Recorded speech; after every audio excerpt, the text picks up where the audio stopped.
quiero decirles, antes de presentar al próximo orador, que toda actividad que hacemos desde la asociación nunca es la actividad de una sola persona. Hay una cara que ustedes ven y muchos otros que trabajan atrás, y atrás del armado de las cosas que hacemos cotidianamente quiero rescatar, porque siempre me acompañan, la figura de mi familia, de mi esposa, de mis hijos, de Oscar Merlo y de los Di Lorenzo, que siempre están firmes, acompañándonos y hacen posible que podamos hacer estas cosas, aunque ustedes vean uno solo. Así que yo también les pido para ellos y para que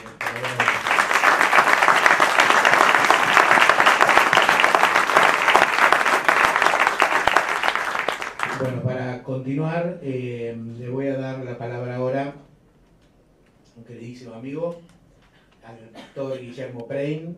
Él es del Centro Cristiano Nueva Vida, y como esta actividad lo organiza la Asociación Civil Martín Castellucci, de todos voy a decir exactamente lo mismo, ¿no? Que con ellos compartimos muchísimos ideales, muchas cosas juntas, mucho trabajo conjunto, pero es bueno repetirlo, y lo voy a decir en el caso de todos los oradores. También es en el caso de Guillermo, a quien queremos muy, muy especialmente.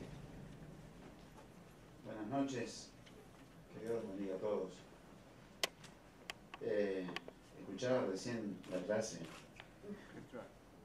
que recibimos. Y yo venía con una pregunta en la mente que muchas veces me la hago. Al ser un observador permanente, porque quien lee la Biblia es observador de la formación de un pueblo, en el caso del pueblo de Israel, y cómo se fue gestando, y el valor que tiene la ley en base a las verdaderas circunstancias de un pueblo. Es decir, cómo reacciona un pueblo. ¿Qué está primero? ¿El huevo o la gallina? ¿Es la ley la que va a generar un pueblo o es el pueblo el que va a generar una ley? ¿Es la ley la que va a darle forma a una comunidad, o es la comunidad la que va a desarrollar de alguna manera la ley que los va a regular? La ley se autodefine como un mínimo de ética. Es decir, que cuando hablamos de ley, lo que estamos diciendo es: esto es lo mínimo que tenemos que hacer para no rompernos la cabeza entre nosotros. Nada más. No está dando un ejemplo de lo maravilloso que debe ser. Entonces, cuando nos confrontamos ante una situación como la que estamos debatiendo hoy, nos sentimos un poco golpeados. Oscar dijo algo que a mí me impactó. Él dijo, una sociedad que nos golpeó tan duramente. Y él no habló de un problema legal que los afectó, él habló de la sociedad. Porque ese patobica que golpeó Martín es parte de la sociedad. Querramos o no admitirlo, es parte de la sociedad. Y entonces uno se empieza a preguntar, ¿qué es la sociedad? ¿Cómo se está planteando la sociedad, las diferentes circunstancias, y por qué se llegan a determinadas actitudes? Actitudes que algunas veces, como nos estamos preguntando hoy, llegan a ser legales. En estos días escribí una nota para la revista de la Gaia, una revista que se llama Compromiso, un nombre maravilloso, que habla precisamente de la discriminación de la pobreza. La pobreza es discriminación, pero no está tipificado legalmente. Es decir, nadie que tenga un sistema abusivo sobre los demás puede ser acusado absolutamente de nada. Sin embargo, el delito está. Hoy en Chile es un día de luto.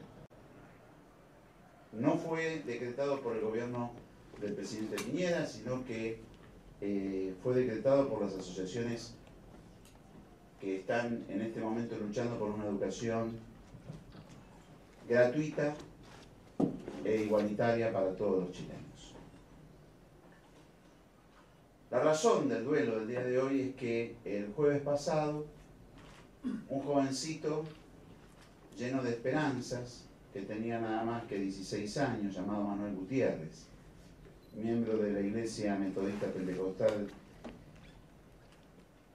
de uno de los sectores de Santiago, con toda su aspiración de llegar a ser pastor, porque quería terminar su escuela secundaria y entrar en el seminario para ser pastor, fue a la marcha con su hermanito, que es un chico lisiado, no tiene movilidad propia, anda en su silloncito de ruedas, y su hermanito vio como los carabineros lo ultimaban a balazos por reclamar una educación igualitaria, nada más. Ese chico no representaba un peligro para la sociedad ni nada de lo que se quiera decir, porque no existe ese tal peligro. Porque cuando hay alguien que protesta, por alguna razón protesta, y no se puede criminalizar la protesta, sino que hay que analizar por qué se protesta, qué es lo que motivó la protesta. Y esto es algo que lo vemos absolutamente todos los días. No solamente de los medios de comunicación que plantean las cosas desde el punto de vista discriminatorio siempre, sino que las mismas gentes dicen permanentemente, vayan a trabajar, esto, aquello, ese tipo de reacciones que no entienden que si alguien protesta por algo, protesta. Sobre el fin del año pasado hubo un mensaje de la Biblia que nos conmovió y que estuvimos sobre él predicando y analizándolo sin saber la trascendencia que iba a tener para nosotros. Es el momento en que Jesús es llevado al templo para hacer el rito de entrega que es propio de la religión judía, y cuando llega había un anciano que se llamaba Simeón y una profetisa, una anciana que hacía 85 años que servía en el templo, su nombre era Ana. Y Simeón, cuando ve llegar a María y a José, toma al niño en sus manos y lanza sobre él una bendición, lo cual es muy significativo porque sobre Jesús no profetizó o no lo bendijo un sacerdote ni una eminencia, sino un hombre común que no tenía ningún cargo.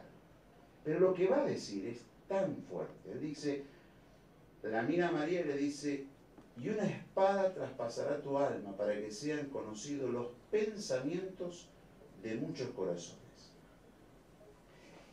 Y estableció la razón en el corazón, lo cual para nosotros es una locura. Pero esa expresión, los pensamientos de muchos corazones, días después, la misma semana, se da el episodio del himno americano,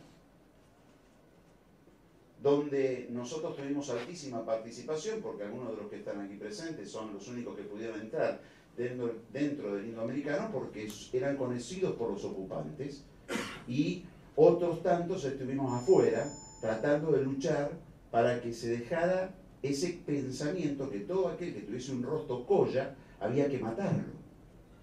Y nosotros que conocemos el ambiente, les decíamos a muchos, que era un poquito lo que decía la doctora, ¿alguna vez te robó algún boliviano? No. Pero es que nosotros sabemos que las bandas que roban son todas de argentinos, y si hay un boliviano que llega a parecer a querer robar, termina muerto en un contenedor de basura. Sin embargo, se estableció que los bolivianos venían a quitarnos tierra. Claro, Ted Turner no tiene ningún problema en tener las tierras que tiene la Patagonia, porque Ted Turner no es una amenaza para este tipo de gente. ¿Se entiende esto? Pero un boliviano, y ese rótulo del bolita ya estaba marcado. Entonces nosotros tuvimos que lanzarnos a decirle a la gente, ¿por qué? ¿Por qué? Porque paraban los coches y miraban si había alguien con rostro polla para atacarlo. Esa situación fue muy fuerte. Revelar los pensamientos de muchos corazones. Y quiere decirse que si no tenemos una acción directa contra la discriminación es porque tenemos muchos corazones que piensan que la discriminación es correcta. Y aunque nos duela, esta es la sociedad en que nosotros estamos viviendo. Y esto es Argentina. Esto somos nosotros. Y entonces tenemos que empezar a trabajar muy fuerte para sacarnos esto. En estos días se hizo el Congreso Nacional de SIDA en San Juan. Una de nuestras líderes, antes de viajar, hizo todos los trámites para establecer si le podían hacer diálisis allí en San Juan, quienes se lo podían hacer, porque necesita 3 veces a la semana ser dializada. Cuando llegó y se enteran, todos estaban muy dispuestos, las mejores clínicas, todos estaban muy felices hasta que se enteraban que era VIH positivo. Y automáticamente le cerraban la puerta en la cara y le decían que no. Se recorrieron todos los hospitales y todas las clínicas, hospitales públicos y clínicas. Nadie quiso atenderla. Con una de las autoridades, los grupos de SIDA, se fue de una manera muy fuerte a hablar al hospital Rawson, a hablar con el director del hospital Rawson, y el director del hospital dijo, sí, cómo no, vamos a hacerle la diálisis, pero ni él se animó a hacerla. Y entonces tuvo que aparecer una enfermero,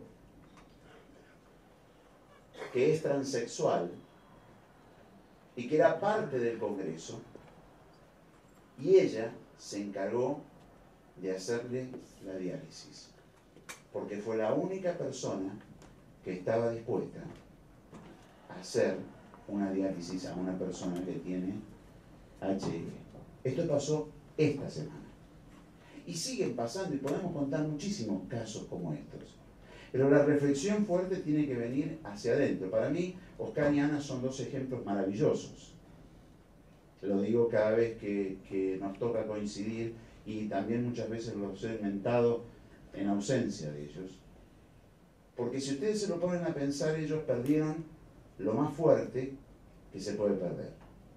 Es tan fuerte perder a un hijo que el idioma no le asigna palabra. Nosotros podemos decir que es viudo, que es huérfano, pero cuando falta un hijo, no hay palabra que lo denomine. Y es una negación que nosotros tenemos porque nadie quiere perder un hijo. Y esto es una situación muy fuerte porque ante tamaño dolor que podrían haber enfermado sus corazones de odios, de rencores, de amarguras, lo que ellos hicieron fue todo lo contrario, empezar a trabajar. Y yo lo escuchaba recién hablar con tanto fervor de las actividades en el Centro de Formación Profesional. A ver, están formando profesionalmente a quienes mataron o a quienes representan a quien mató a su hijo, y trabajando con el sindicato que nos nuclea. Entonces hay que entender muy claro que ahí hay un mensaje muy fuerte para la sociedad, porque tanto Oscar como Ana no están diciendo vamos a discriminar, todos los patovicas son una porquería, sino que están diciendo trabajemos para que esto nunca más vuelva a suceder. ¿Y de dónde vamos? Y nos vamos a acercar a los patovicas. ¿Por qué? Porque son ellos los que tienen que cambiar sus actitudes y ver la historia desde un ángulo diferente.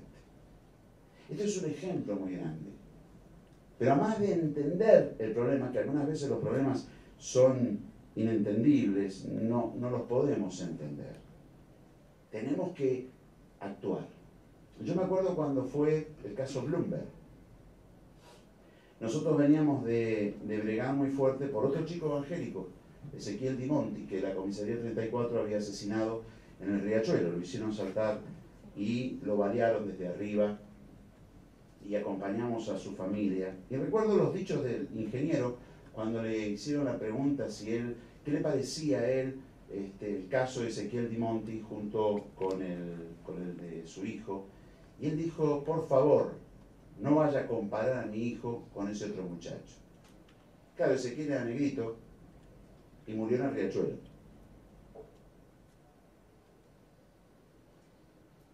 Qué fuerte, ¿no? Qué mensaje. Qué mensaje. Yo recién escuchaba a León cantar una canción de la memoria, pero León tiene una canción que habla acerca de esto, donde dice, le aconseja a sus hijos que no se asomen por la ventana, y les habla acerca de los chicos que están en la calle. Es muy interesante. Y si la tienen por ahí, ponganla, porque nos va a ilustrar mucho. Cuando un chico te lava el vidrio en la calle, quiere que lo veas.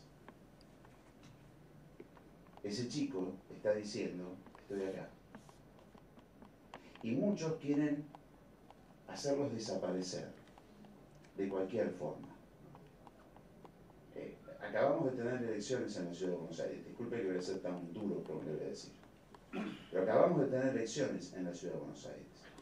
Y ganó un gobierno que fue votado por una amplia mayoría de los habitantes de nuestra ciudad.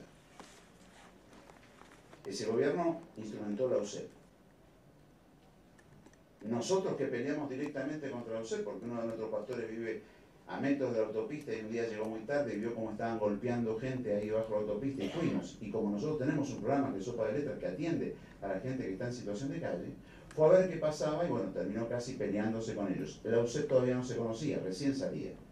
Y él le dijo a una de las personas, vaya, mientras que él quedó discutiendo, vaya y haga la denuncia a la fiscalía, no vaya a la policía, vaya a la fiscalía. Y ahí comenzó todo el derrumbe de la UCEP. Pero se hizo un cuerpo para moler a golpes a los que viven en la calle para que se vayan a otro lugar. La vieja doctrina Bussi, ¿no? De agarrar los indigentes, sacarlos de Tucumán y ya se terminó la historia. No se ve más el problema. El problema está en otro lado, no está acá. Y es el punto donde nosotros como sociedad tenemos que plantearnos si vamos a enfrentar una situación como la discriminación. Y hay situaciones discriminatorias, como decía de Chile, que son legales. En Chile es legal el sistema educativo. Y por esa razón terminamos con un asesinato. Lo que decía Oscar, la discriminación mata. Mata más lento, mata más rápido, pero mata. Y nosotros que somos parte de un movimiento que se llama No Matarás, sabemos y estamos en contacto permanentemente con el dolor de la muerte, en diferentes ámbitos y por diferentes razones.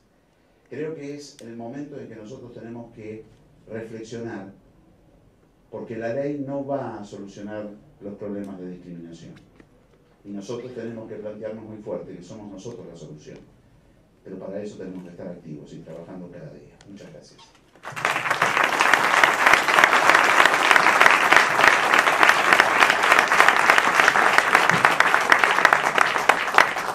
Le agradecemos a Guillermo Prein sus palabras y antes de presentar al siguiente orador, bueno, yo les comentaba al principio y lo decía Guillermo, que nuestra asociación trabaja con el gremio, con SUTCAPRA, que es el Sindicato Único de Trabajadores de Control de Admisión y Permanencia, y bueno, hoy nos están acompañando no solo autoridades del gremio, sino que algunos de quienes están haciendo el curso de formación.